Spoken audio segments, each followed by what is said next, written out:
하는 그 일생을 인생이라고 하는데요. 근데 우리 인생은 이 세상을 살아가면서 늘 이 무언가를 갈급해 하는 존재인 것 같습니다. 믿음의 사람들은 하나님의 은혜를 갈급해 하고 하나님의 사랑을 갈급해 하며 하나님의 도우시는 힘을 갈급해 합니다. 또 세상 사람들은 자신의 마음을 채워줄 이 능력자의 힘을 갈급해하고 자신의 삶을 만족시켜줄 물질이나 지위를 갈급해하기도 합니다. 세상을 살아가는 이 인생이라는 존재는 무언가 우리 자신보다 더 큰 힘을 소망하고 더 큰 능력을 사모하며 그것을 의지하고자 하는 존재라는 겁니다. 그런 글을 읽은 적이 있습니다. 지금은 그렇지 않지만 지금으로부터 약 5, 60여 년 전 아마 1950년대나 60년대쯤의 이야기인 것 같은데요. 그때는 이 문맹자들이 많았지 않습니까? 글을 읽지 못하는 사람들이 많았다는 겁니다. 그래서 글을 알지 못한 채 사업을 하다가 망한 분들도 많았고, 또 글을 알지 못한 채 군대에 갔다 이 가족들로부터 오는 편지를 읽지 못한 분들도 많았습니다. 근데 당시 이 군대에서는 이 문맹자들을 위해 이 공민교육대라는 곳에서 한글을 가르쳤다고 하는데요. 그때 군대에서 있었던 한 이야기가 있습니다. 한 늙은 병사에게 고향에 있는 아내가 편지를 보냈습니다. 이 편지를 받은 병사가 글을 읽을 줄 모르니 자기에게 한글을 가르쳐 주던 선생님에게 그 편지를 읽어 달라고 하는 부탁을 했습니다.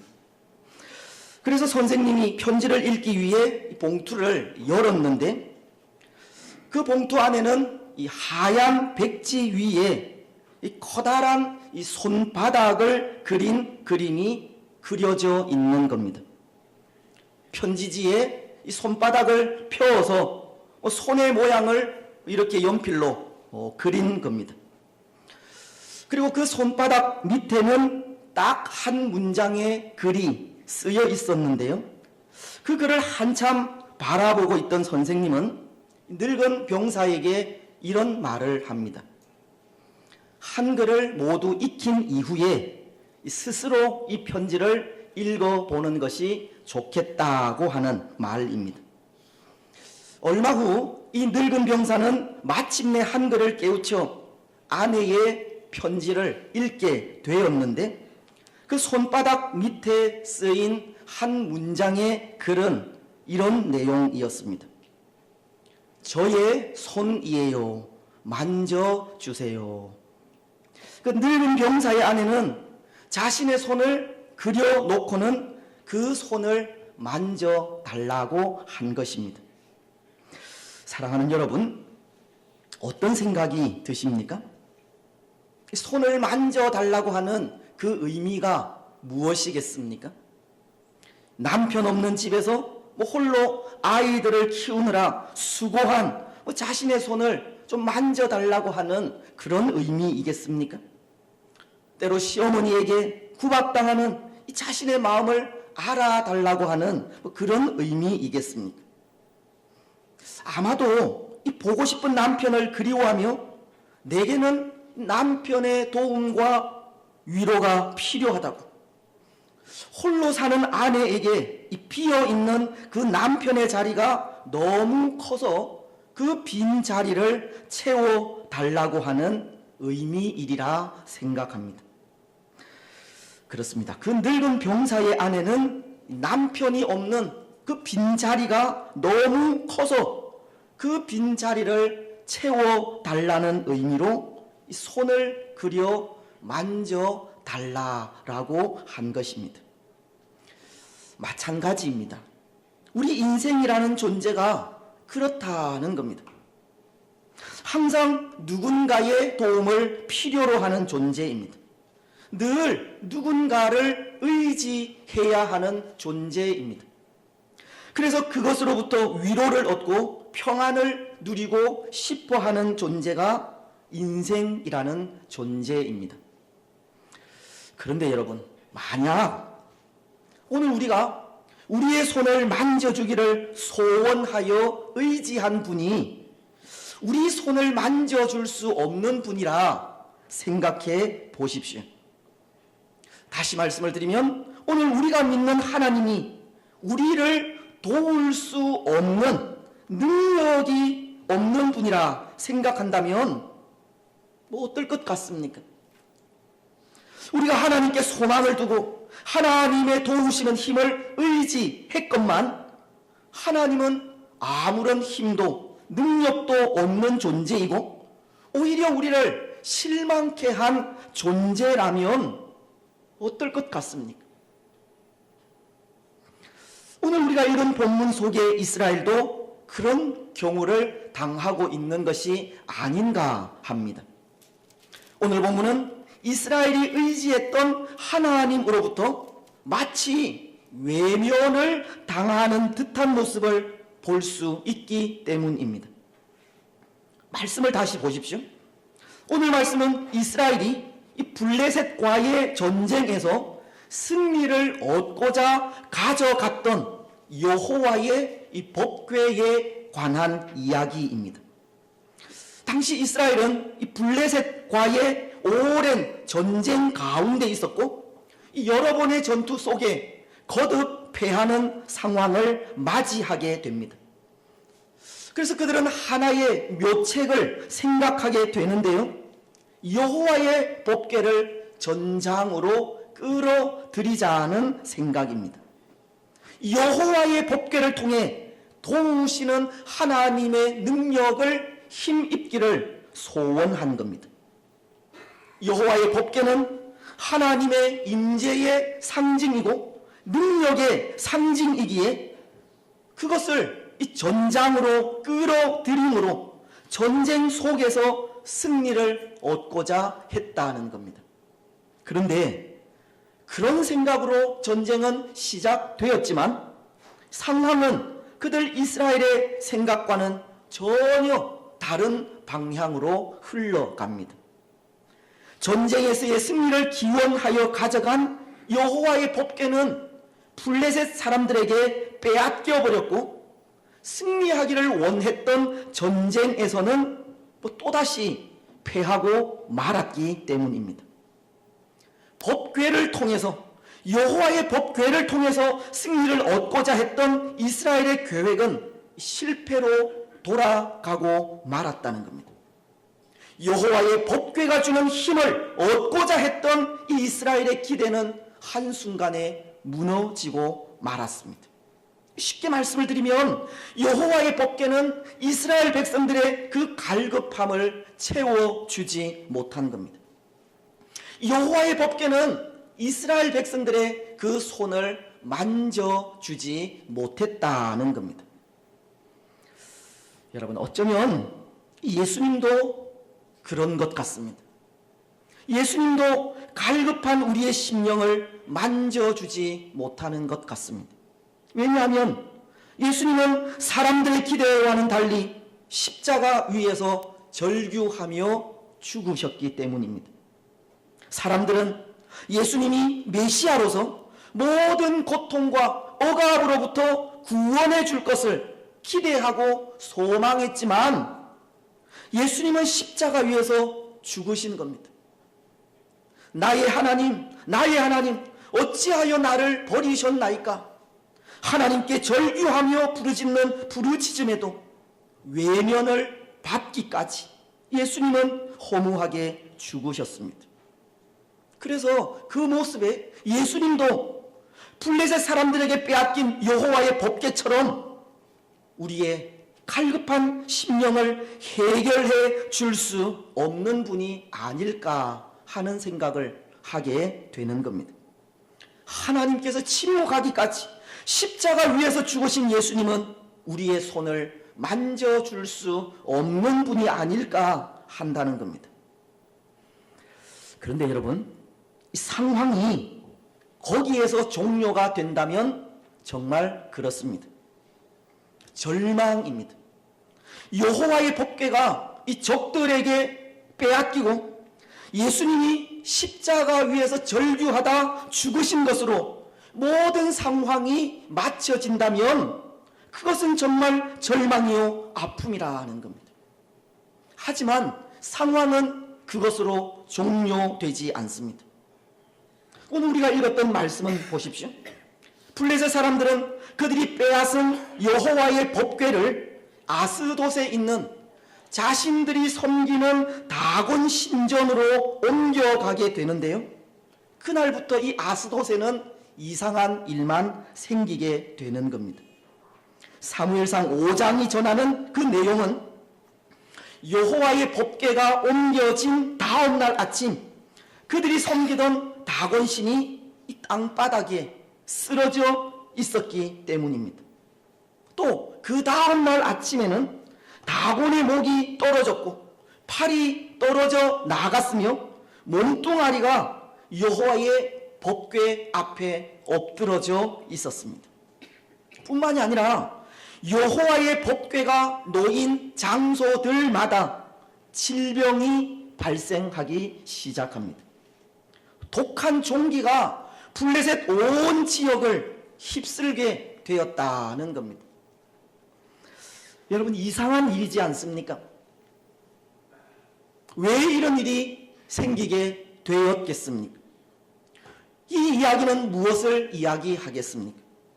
이 블레셋은 이스라엘과의 전쟁에서 이겼고 여호와의 법궤를 빼앗아 자신들이 섬기는 다곤 그 신 곁에 두기는 했지만 참된 승리, 진정한 승리는 얻지 못했다고 하는 뜻입니다. 어쩌면 눈에 보이는 승리는 블레셋이 가져갔을지 모르지만 눈에 보이지 않는 승리는 하나님께 있다는 뜻입니다. 때로 하나님은 무능하게도 그의 백성들을 도울 수 없는 분처럼 여겨졌지만 사실 하나님은 더 큰 승리를 위해 잠잠히 침묵하고 있었을 뿐입니다. 블레셋 사람들에게 하나님의 살아계심을 알리기 위해 무능하게 보였을 뿐이었다는 겁니다.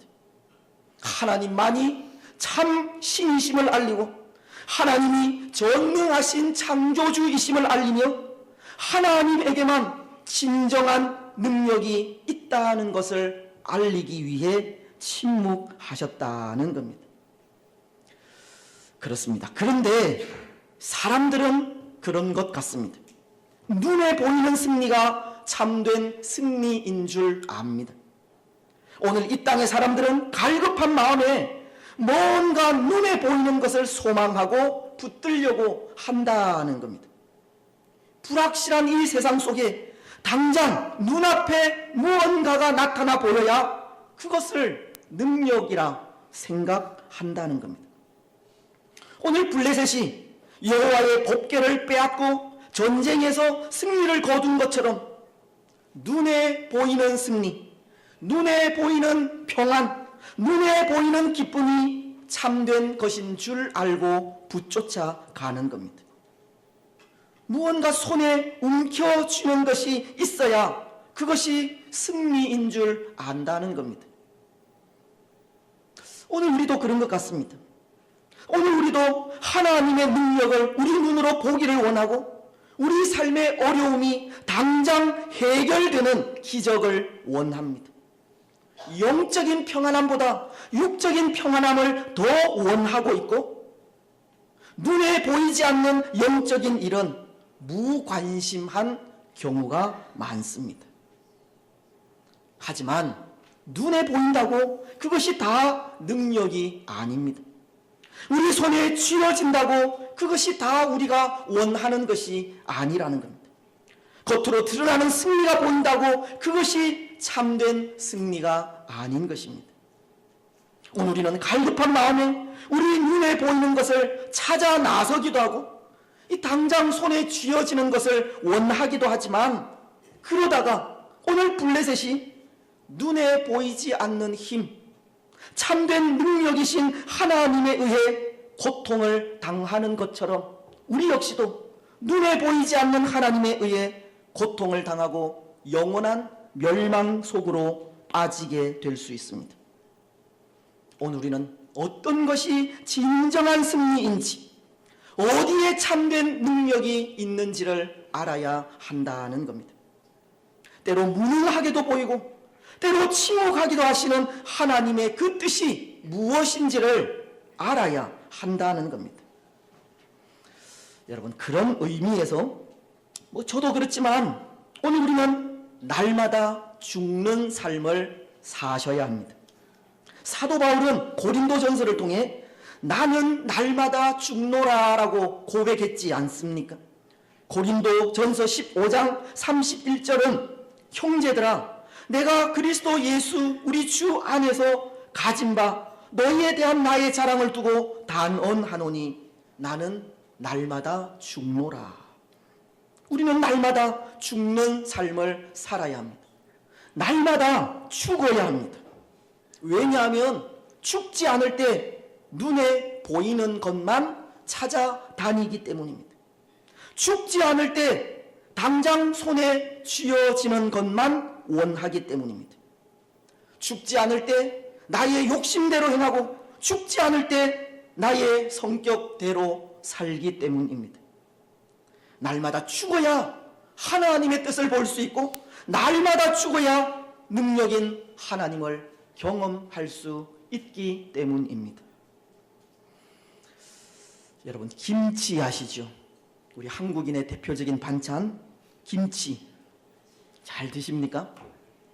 근데 그 김치를 무엇으로 담굽니까? 그것도 모르세요? 배추로 담굽니다. 근데 그 배추가 김치가 되기까지 몇 번을 죽어야 한다라고 합니다. 몇 번을 죽겠습니까? 5번을 죽어야 한다고 하는데요. 이 땅에서 뽑힐 때 한 번 죽고, 칼로 그 배추를 가를 때 2번 죽고, 배추를 소금에 절일 때 3번 죽고, 3번이죠. 고춧가루와 또 젓갈, 마늘에 의해서 이 버물러질 때 4번 죽고, 그리고 마지막 우리 입 안에서 사정없이 씹힐 때 5번 죽게 된다고 합니다.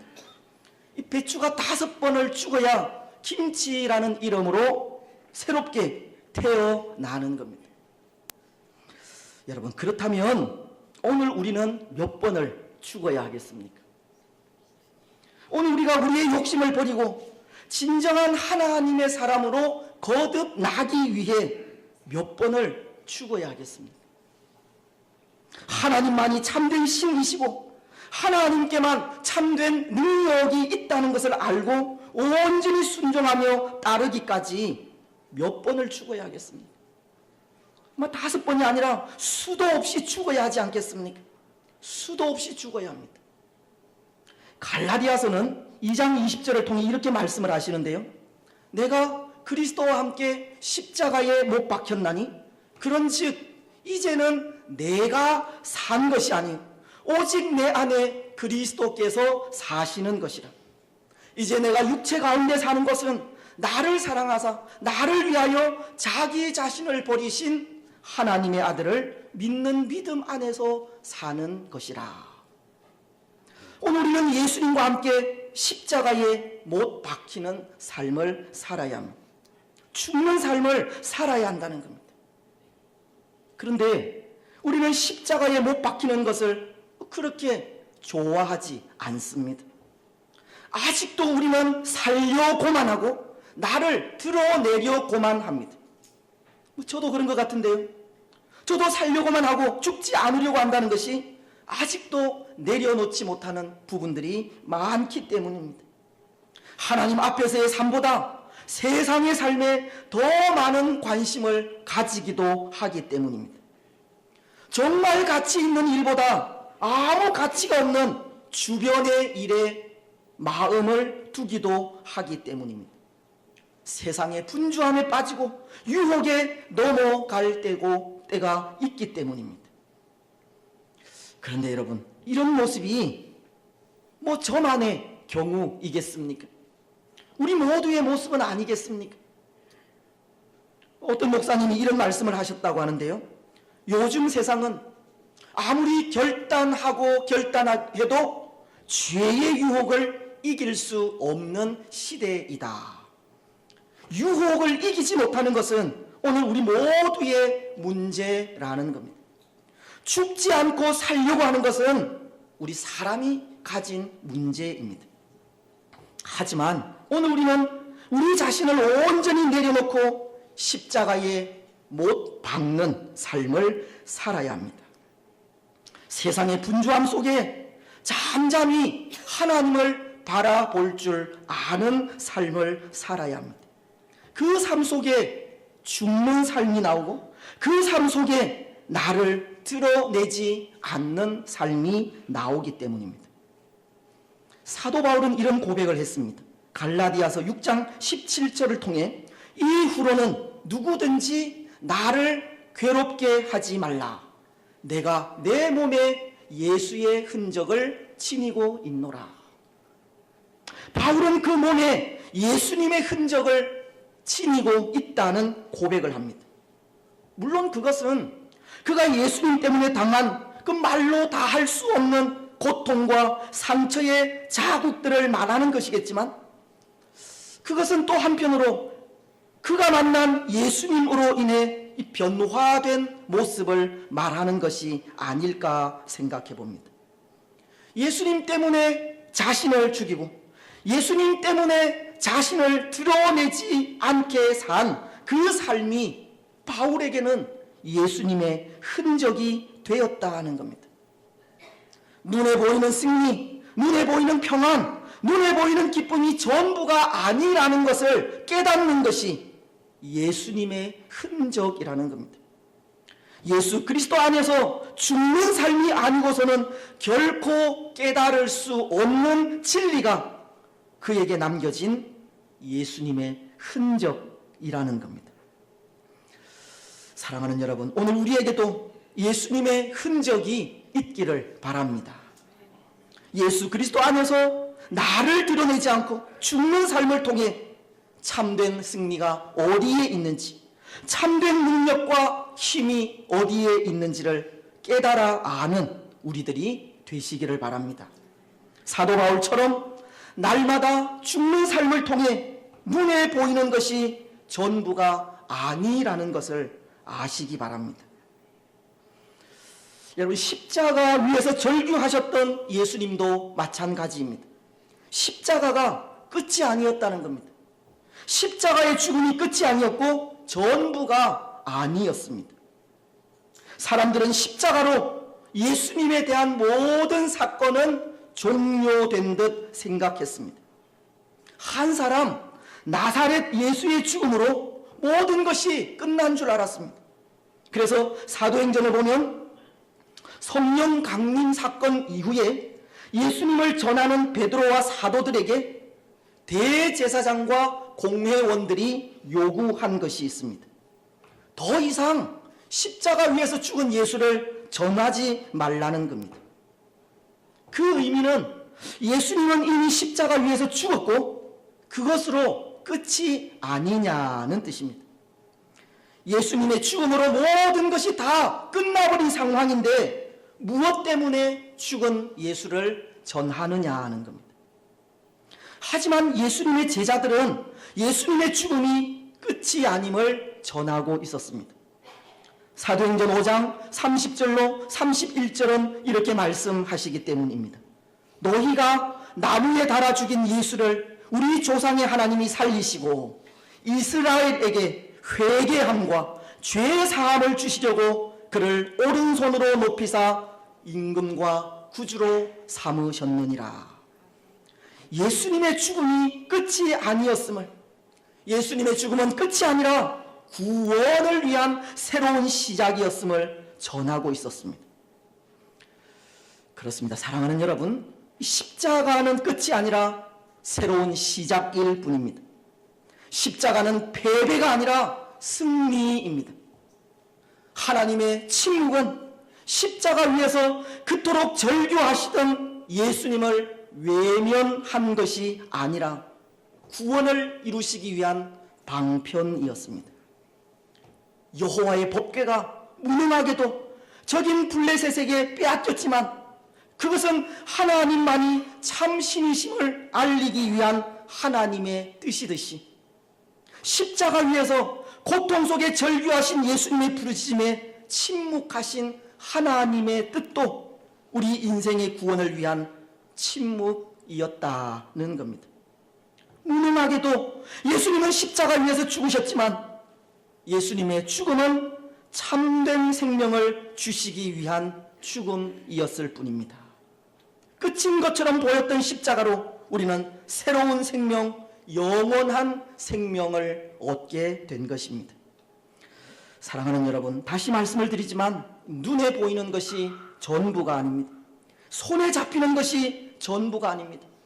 오늘 블레셋이 여호와의 법궤를 뺏었을 때 그 승리가 전부가 아니라 하나님은 그것으로 하나님만이 참 신이심을 알리려 했듯이 또 예수님께서 십자가 위에서 죽으실 때 그것으로 모든 것이 끝난 것이 아니라 죽은 예수님을 하나님은 다시 살리시고 오늘 우리의 임금과 구주가 되게 하셨듯이 참 능력은, 참된 힘은 보이지 않는 하나님께 있습니다.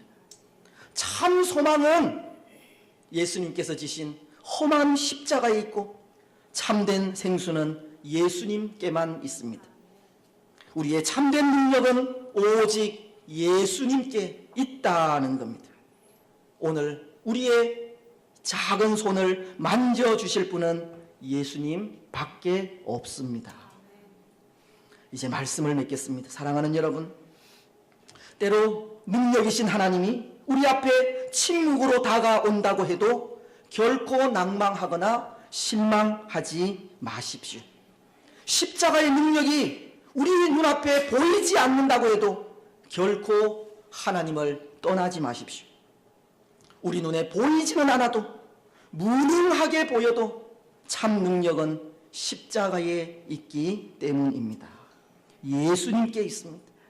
예수 그리스도 안에 참된 능력과 참된 기쁨이 있습니다. 예수님만이 우리의 손을 만져주실 수 있습니다.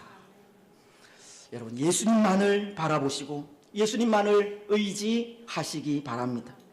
우리를 위해 십자가를 지신 예수님께 소망을 두시기 바랍니다. 그래서 십자가로 주어지는 은혜를 통해 갈급해하는 오늘 이 시대 속에 참된 평안과 참된 기쁨과 참된 만족을 누리며 살아가는 복된 성도들이 되시기를 주님의 이름으로 축복합니다. 아멘. 우리 이 시간에는 성찬 예식을 거행하도록 하겠습니다. 예수님께서 우리를 위하여 또 십자가에서 죽으심을 또 묵상하시면서 예수님께서 흘리신 그 피와 또 찢겨주신 그 살이 우리의 구원을 위함이고, 예수님은 어쩌면 무능하게 십자가 위에서 죽으셨지만 그 무능한 것이 또 예수님께서 부르짖을 때에 하나님께서 침묵하신 것은 바로 우리의 구원을 위함이라는 것을 되새기면서 십자가의 사랑으로 우리에게 구원을 주신 또 하나님을 성찬 예식을 통해서 만나시고 또 우리가 만난 그 예수님을 또 사랑하는 성도들끼리 서로 교제하면서 우리의 신앙이 더욱더 깊어가는 귀한 시간이 되었으면 좋겠습니다. 우리 장로님들